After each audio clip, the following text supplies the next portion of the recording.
Dávila há pouco mencionou as comemorações em Brasília, claro. A gente pôde observar também que o evento oficial acabou movimentando a capital federal. O tradicional desfile cívico-militar contou com a presença de vários ministros de Estado, do presidente do Senado, Rodrigo Pacheco, ministros do Supremo Tribunal Federal, além do presidente da República. Apesar das apresentações das Forças Armadas, de escolas e representantes da sociedade, o que mais gerou repercussão nas redes sociais foi a baixa participação do público em geral. A Polícia Militar do DF, do Distrito Federal, não divulgou uma estimativa oficial de espectadores. Só que os frequentadores assíduos do evento relataram também a impressão de que, neste ano, houve uma redução drástica na quantidade de pessoas que estiveram por lá para prestigiar essa festa oficial, comemoração do 7 de setembro. Vou começar essa com você, Beraldo. Que antagonismo, né? Uma festa oficial esvaziada e a gente trouxe há pouco as imagens de uma festa não oficial, abraçada por um grupo e acabou comparecendo de forma espontânea. Enfim, é natural que a gente faça essa comparação, né? Quais são os sintomas, Beraldo, quando a gente olha para uma festa oficial que acontece em Brasília e observa que essa celebração praticamente não teve espectadores, ou pelo menos uma quantidade muito pequena? Bom, mas isso traduz a contradição, né, Caniato? A gente viu esse governo começar com um ataque muito duro às Forças Armadas. Criaram uma situação em que as Forças Armadas estavam associadas a um movimento que queria o fim da democracia no Brasil, e isso é muito humilhante para uma força que tem um propósito muito claro e patriótico de defesa do Brasil.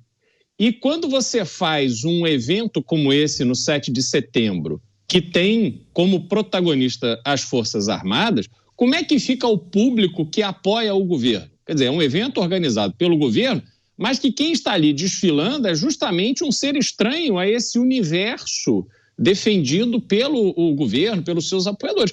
Então, realmente é difícil você mobilizar alguém para ir ali de forma espontânea.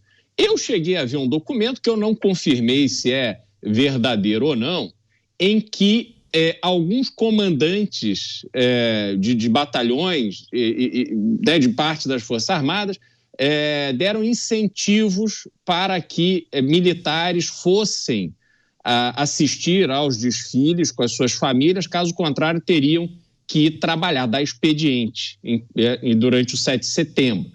Mas, assim, fica claro que nem isso foi suficiente para encher e causar assim, uma impressão de mobilização para esse evento. Então, o que a gente viu em Brasília é um retrato dessa realidade. Forças Armadas que, apesar de muito importantes para o país, para a nossa nação, a nação brasileira, encontram-se no momento de baixa em relação a boa parte da opinião pública, e o governo que estava ali num ato político e não num ato institucional. Deu no que deu. Você, Dávila, você já tinha feito uma reflexão sobre o ato em Brasília, fazendo uma comparação com a Paulista, mas especialmente sobre a baixa participação de público, de espectadores. Isso deixa explícito o quê, hein, Dávila? Deixa explícito a insatisfação das pessoas, o governo, a insatisfação das pessoas em ver um país que está estagnado há 40 anos, em que trata mal as suas Forças Armadas, em que tem enorme dificuldade para ter um Estado que preste serviço básico, garantir a segurança, garantir educação de qualidade, ter bons tratamentos na saúde pública. Nada disso existe no Brasil. Existe um governo com seu ufanismo, e a seu governo de defender o meio ambiente e a fazer o Brasil voltar a ser uma potência respeitada no mundo. E o que se faz?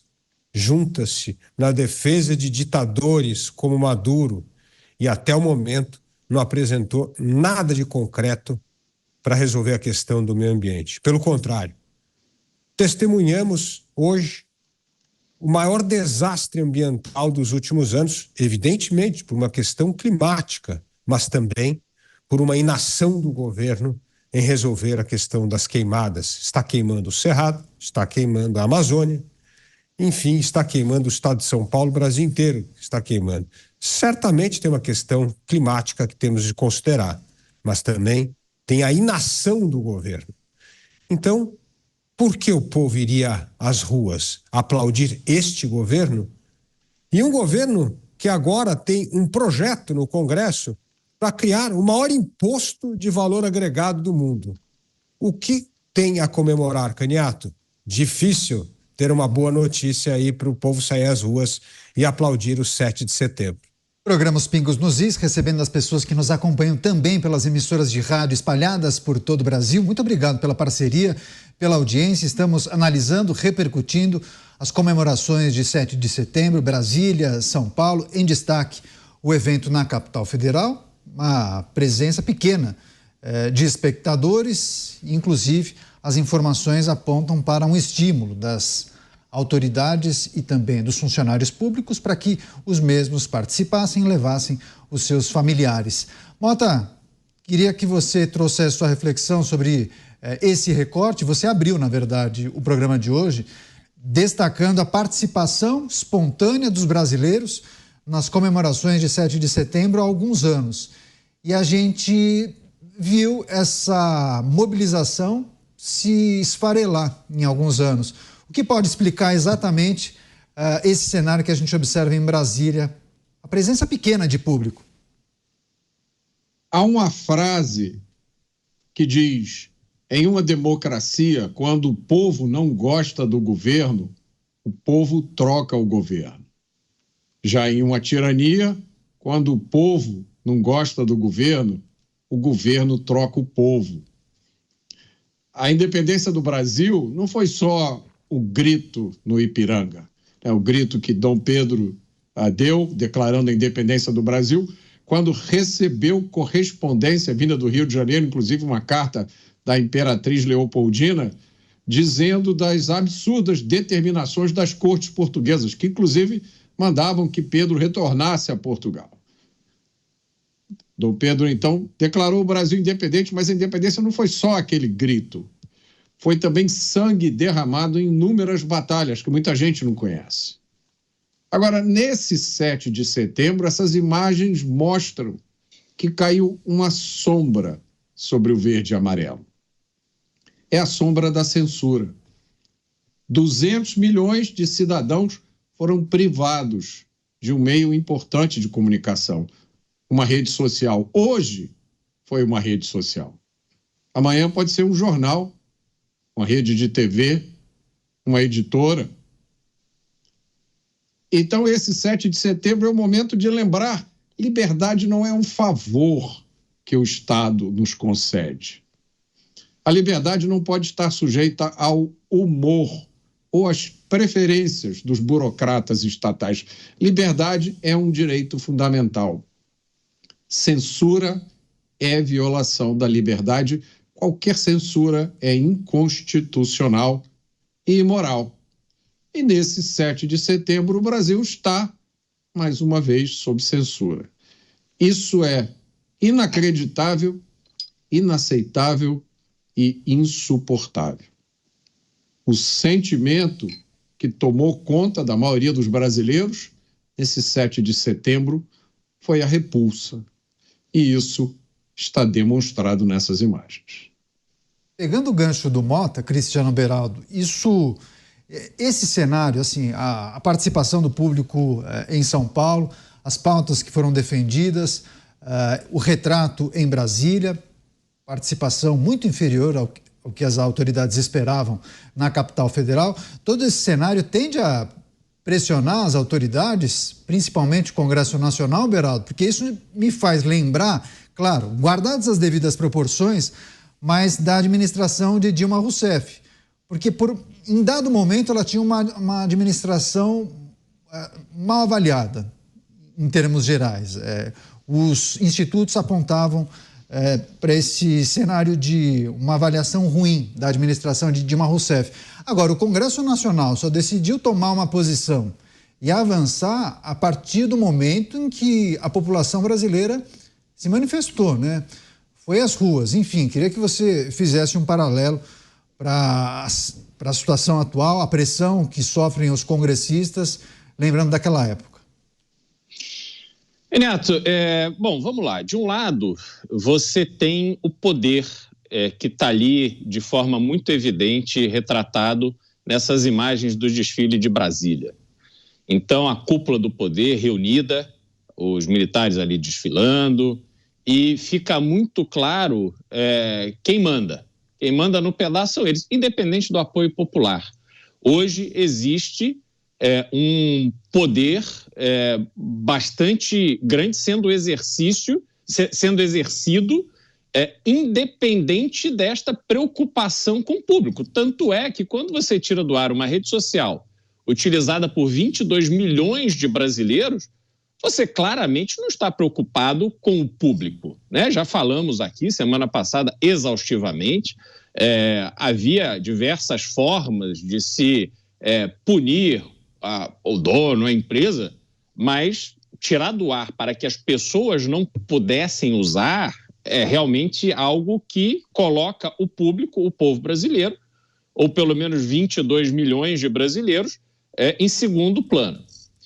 Só que aí, do outro lado, você tem uma insatisfação grande, só que estes eventos do 7 de setembro, eles foram bem menores, porque, eu já disse isso hoje, há um receio de boa parte das pessoas de irem para a rua, de se manifestarem. A gente não pode esquecer o que virou aquele 8 de janeiro, em que, num efeito ali manada, as pessoas se reuniram e, de repente, né, começam a invadir prédios públicos e não são presas e condenadas como invasores de prédios públicos, depredadores de patrimônio público, não são condenadas pelos crimes que a gente viu elas cometendo, mas sim por uma ameaça, no meu entender, abstrata, contra o Estado de Direito, como se aquelas pessoas pudessem, de alguma forma, acabar com a democracia do Brasil. Convenhamos, a democracia do Brasil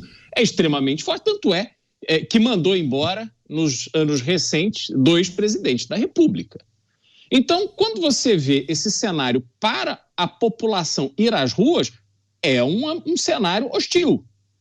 E quando você vê a condução também dessas manifestações, o 7 de setembro, pelas imagens que eu vi, tinha muito de um showmício, tinha né, aquela locução de rodeio e musiquinha. Olha, não é isso. As pessoas que estão ali, que são porta-vozes de uma ideia, que estão ali para defender uma ideia, essas pessoas precisam ser o centro da atenção e expor de uma forma muito objetiva qual é o seu propósito. Só que isso, Caniato, né, qualquer tipo de ação tem que vir do Congresso. E o Congresso não estava ali como alvo dessa pressão. O Congresso continua sendo esse Congresso que, às vésperas de votações difíceis para o governo, entrega os votos em troca de emenda. A gente vê os bilhões sendo liberados e as pautas que muitas vezes não estão alinhadas com a expectativa de boa parte da população brasileira sendo aprovadas. Então, assim, eu pessoalmente acho que o foco da pressão popular tem que estar justamente em cima do Congresso, de uma forma muito clara e direta. E não de uma maneira tímida contra um ministro, não é isso. Há instrumentos na democracia brasileira para se tomar as medidas e colocar a pressão que precisa ser colocada. Mas tem que pressionar o lugar certo. Não é o que eu estou vendo, Caniato. Quer fechar você, Dávila, a insatisfação das pessoas, pelo menos de parte do povo brasileiro, demonstrada justamente na edição de 7 de setembro. De que maneira isso pressiona o Congresso Nacional, Dávila?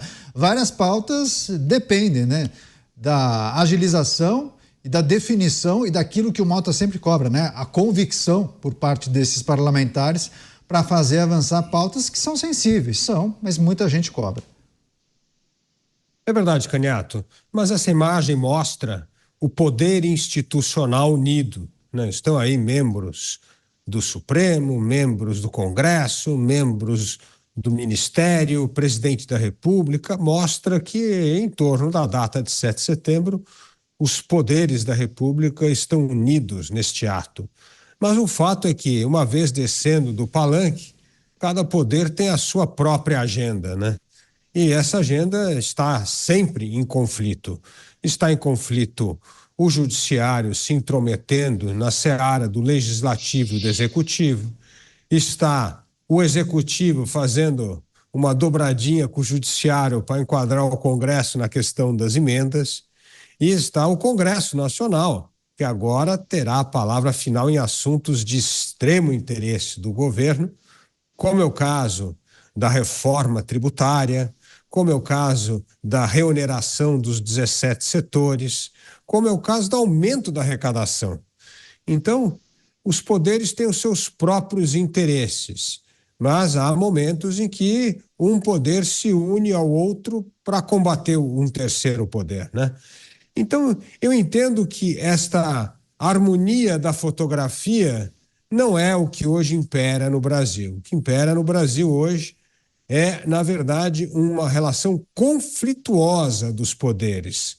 Conflituosa porque não há mais o respeito constitucional pela fronteira onde um poder começa e o outro termina. Esse descuido em contar a história do 7 de setembro, esse descuido em respeitar as limitações constitucionais e esse descuido em usar o poder do Estado de maneira arbitrária para suspender garantias constitucionais ao povo brasileiro mostra uma democracia em perigo. Quer fechar você, Mota, os recados dados pelo povo nesse 7 de setembro e a maneira como isso pode estimular o Congresso Nacional a tomar posições e medidas, né, Mota? Caniato, ô comentário difícil é esse agora, depois de tudo que o Beraldo e o Dávila disseram. Nós estamos num momento muito difícil. A minha posição, o meu ponto de vista, que não é compartilhado por muita gente, e eu tenho tido a oportunidade de defendê-lo muito, é de que o povo brasileiro, a sociedade brasileira, já fez mais do que podia ser esperado dela nos últimos anos. Inúmeras vezes foi pedido ao povo, demonstre a sua insatisfação. E o povo fez isso, em massa, organizado, em ordem, de uma forma que eu nunca tinha visto na minha vida. Como eu disse aqui, eu nunca vi nada maior do que o 7 de setembro de 2021. Eu já vi muita coisa grande. Eu fui no primeiro Rock in Rio, para vocês saberem. Eu frequentei muitas festas de Ano Novo aqui em Copacabana, quando a praia fica lotada. Eu nunca vi nada parecido com o que eu vi em 7 de setembro de 2021. O povo elegeu aquilo que foi chamado do Congresso mais conservador da história deste país. O que mais vocês querem que o povo brasileiro faça? O que está faltando? Agora, nós vivemos numa república com 3 poderes. Se há um poder que está sendo anulado, quase que descartado, isso não é culpa do povo. O povo fez o seu papel. Votou talvez de uma forma como nunca antes na história desse país.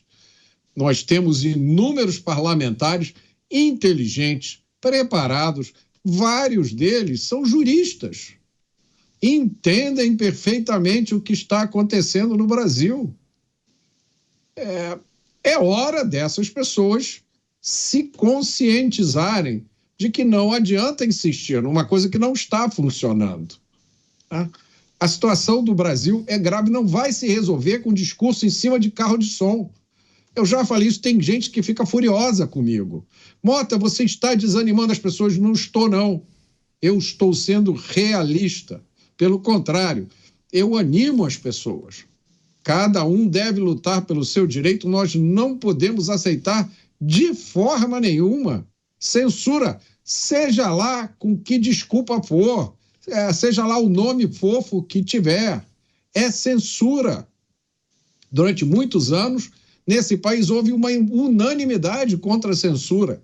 Agora a gente vê pessoas em posição de destaque defendendo a censura. Pessoas da mídia, pelo amor de Deus, vocês não percebem que amanhã serão vocês os calados? Se isso aconteceu com a maior rede social do mundo, do homem que é quase o homem mais rico do mundo, essa é a marca lá em cima, dali para baixo, ninguém estará seguro se nós não estamos protegidos por uma Constituição que diz lá, está escrito, é livre a liberdade de expressão. Então, Caniato, eu me sinto profundamente frustrado com a situação do Brasil atual. Tá? Eu acho que que nós temos no Brasil a massa crítica de políticos experientes, políticos que já viram muita coisa, que sabem como se faz política, que entendem como o Brasil funciona. E não acho certo agora se jogar essa responsabilidade em cima das costas do povo. Eu acho que isso que nós vimos aí no 7 de setembro, isso não é um acidente, esse é o sentimento da maioria das pessoas.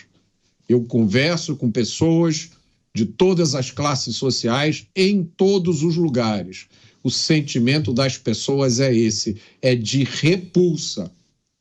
Essa história de tirar a rede social do ar foi de uma gravidade imensa. Muita gente não se deu conta da gravidade do que aconteceu. Agora, o cidadão comum, o trabalhador que vive no sufoco para tentar pagar as contas no final do mês, ele entendeu muito bem o que aconteceu. Tem muitos assuntos importantes para a gente tratar nesta edição de Os Pingos nos Is.